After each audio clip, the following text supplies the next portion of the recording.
You were warned not to listen after midnight, but you pressed play anyway.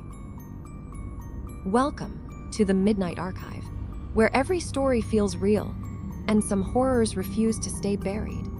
Tonight's story begins now. I didn't notice the man the first time, and honestly, that's the part that still terrifies me. Not the smiling, not the staring. Not even what happened later. It's the fact that he was probably there for days, watching me before I finally saw him. 2. I moved into apartment 17 during the last week of November. Stockholm winters feel wrong when you live alone. The darkness arrives too early, the streets empty too fast, and after midnight, the entire city starts feeling abandoned. Like everyone disappeared while you weren't looking. The apartment was cheap, suspiciously cheap. But after my breakup, cheap was all I could afford.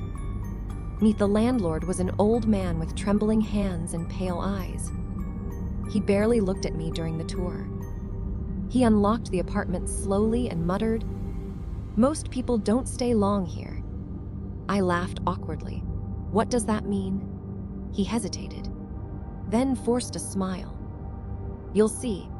What at the time, I thought he was joking. I wish he had been. The apartment itself was small. 1 bedroom, tiny kitchen, old wooden floors that creaked constantly at night. But the strangest thing about the place was the silence. No traffic noise, no neighbors arguing, no televisions through the walls. Nothing, just silence, heavy silence, the kind that presses against your ears. My bedroom window overlooked the alley behind the building. Narrow, wet, almost completely hidden from the street.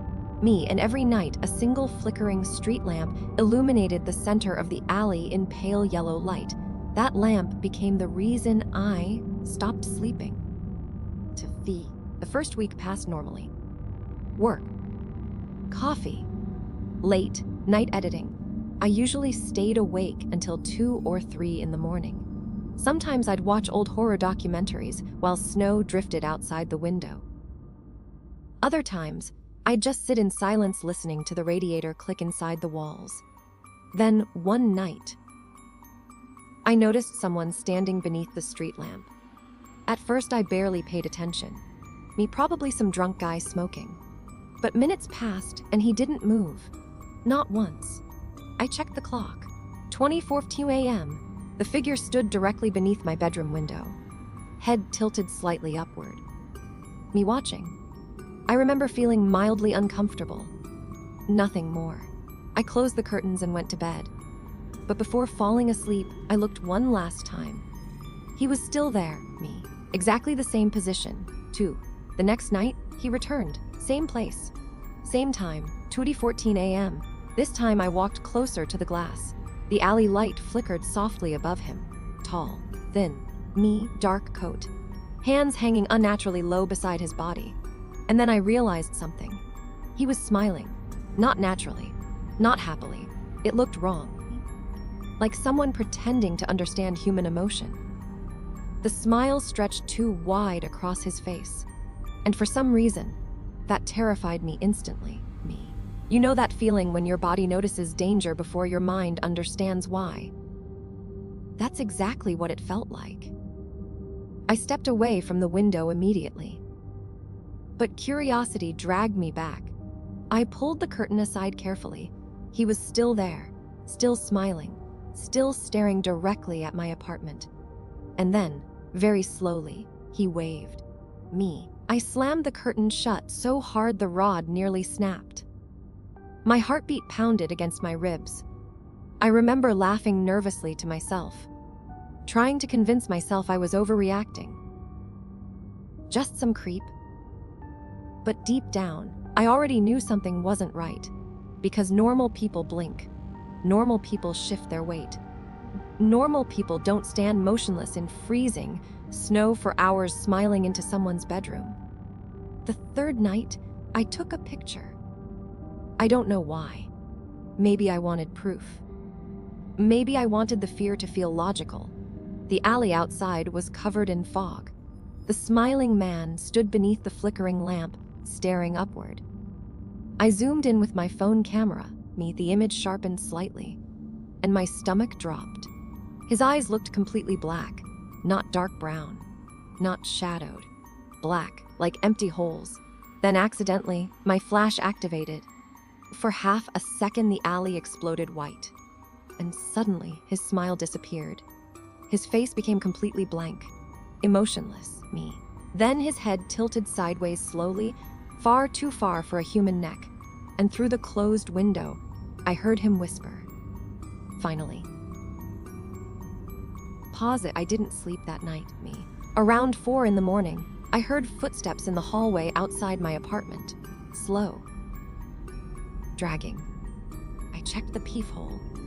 Nobody there. But something wet streaked across the bottom of the door, like melted snow. Or mud. I backed away immediately. Every light inside the apartment suddenly felt too dim, too weak. I stayed awake until sunrise, gripping a kitchen knife like an idiot. Elitu. The next morning, I showed the photo to my coworker Daniel. At first, he laughed. Then I handed him the phone. His smile disappeared instantly. Duty? What? There's something behind him. I frowned. What are you talking about? Daniel zoomed into the alley. At first, I didn't see it. Then suddenly I did. Another face. Pale. Distorted. Peeking from directly behind the smiling man's shoulder, like someone hiding behind him. Watching me too. That night, Daniel came home with me. Probably some homeless freak, he said. But his voice lacked confidence. We sat inside my apartment drinking beer and pretending not to stare at the clock. 2:13 a.m. The room became quiet. 2:14 a.m. Daniel slowly turned toward the window and froze. Oh my God. The smiling man stood outside again, but this time, he wasn't alone. 3 more figures stood behind him in the alley darkness, all smiling, all staring upward. Daniel whispered, "Call the police." I couldn't move. The figures looked wrong. Like mannequins wearing human skin. The tallest one slowly raised an arm, then pointed directly toward my apartment. The kitchen lights flickered immediately. Once. Twice. Then the entire apartment went dark. Daniel panicked instantly. What the hell? A loud knock interrupted him. 3 slow knocks. From my apartment door. Knock. Knock. We both stared toward the hallway. Then came a voice. Soft, male. Cheerful. Open the door. Daniel whispered. Nope. Another knock. Please. The voice sounded wrong somehow. Like someone imitating human speech without understanding emotion. I called the police with shaking hands. The knocking continued the entire time. Steady, patient, never angry, which somehow made it worse. Police arrived 20 minutes later. By then the alley was empty. The officers searched the building carefully. No footprints, no forced entry, nothing. One officer studied the photo silently for nearly a minute, then quietly asked, "How long has he been watching you?" That question terrified me more than anything else. Because he didn't ask who the man was. He asked Abu Lawang. After that night, things escalated quickly. I started seeing the smiling man everywhere, across parking lots, at train stations, reflected faintly inside store windows. Always standing perfectly still, always watching, always smiling.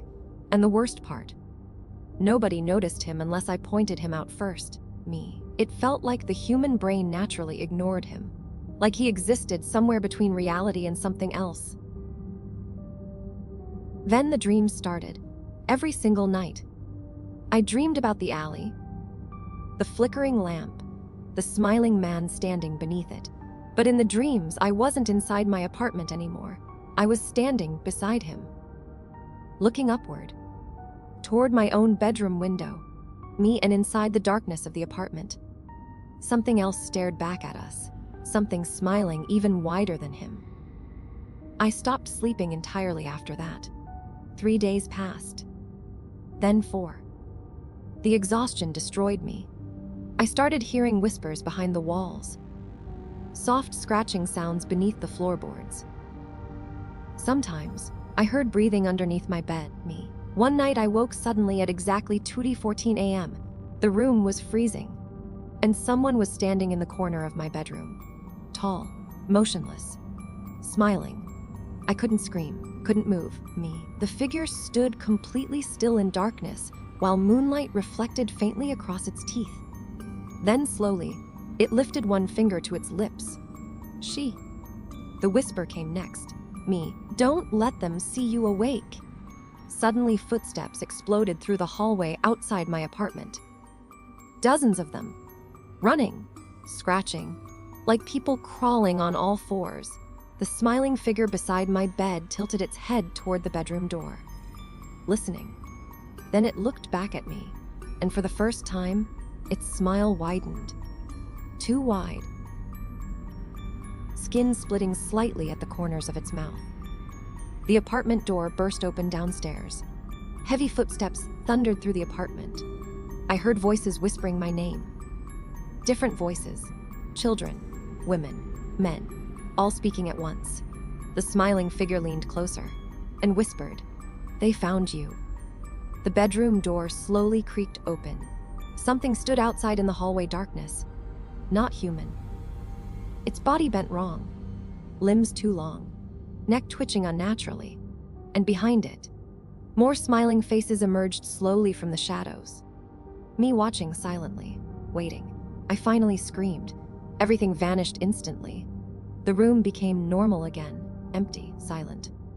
But the bedroom door stood open, and muddy footprints covered the floor. That was the moment I completely broke. I packed my belongings before sunrise and left Stockholm immediately. No destination, no plan, just escape. Snow hammered the windshield, while darkness swallowed the highway behind me. For the first time in weeks, I thought maybe I was safe. Then I checked the rearview mirror, and saw someone smiling in the back seat. I nearly crashed the car. When I turned around, nothing was there, but my phone buzzed. Unknown number. One message. "You shouldn't look away from the road." I threw the phone across the car. Rain slammed against the windshield harder. The radio suddenly filled with static. Then, through the static came laughing. Soft, male, cheerful. By sunrise, I reached a small town several hours north. I rented a cabin near the woods. No neighbors, no city noise. No alley outside the window. For 2 days, nothing happened. I slept properly for the first time in weeks.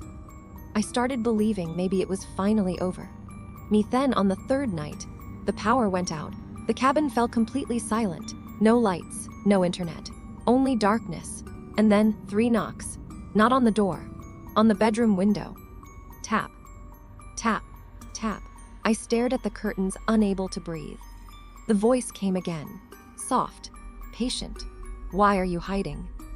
My eyes filled with tears. I whispered, "What do you want from me?" Silence. Then the voice answered, "To be let in." The window began shaking, slightly. Tap, tap. I grabbed the bedside lamp as a weapon, even though I knew it was useless. The tapping suddenly stopped. Complete silence. Minutes passed. Nothing. Slowly, I approached the curtain. Every instinct screamed not to. But I had to know. I pulled the curtain aside. Nobody there. Just darkness and trees moving outside. Relief flooded through me. Then I noticed the reflection in the glass. The smiling man was standing directly behind me. I spun around screaming. Empty room. When I looked back at the window, words were written on the outside glass. "You lucky me." That was the last night I stayed there. I drove until sunrise and checked myself into psychiatric observation voluntarily. I told doctors everything. They diagnosed severe paranoia and sleep deprivation. Maybe they were right. I wanted them to be right. They gave me medication, therapy, observation, and slowly the smiling man stopped appearing. Weeks passed peacefully, then months. Eventually, I started rebuilding my life. New apartment, new routines. No more fear, no more windows. At least, that's what I thought. One evening, I was grocery shopping late at night when a little girl passed beside me holding her mother's hand. She looked up at me and smiled, then whispered, "Me? He says you still don't look out the window anymore." I froze instantly. The mother kept walking. Completely unaware. Slowly, I turned around. Me at the far end of the parking lot, beneath a flickering streetlight, a tall figure stood motionless in darkness, smiling, watching, waiting. Me, Shillong pause. A week later, I woke suddenly in the middle of the night. The apartment was silent, too silent. I checked the clock beside the bed, 20:40 a.m. And then, very slowly, someone knocked on my bedroom window. Coo, tap, tap, tap, tap. Coo whispered, "If you ever see him standing outside your window, don't stare too long, me. Because once the smiling man notices you, he never really leaves."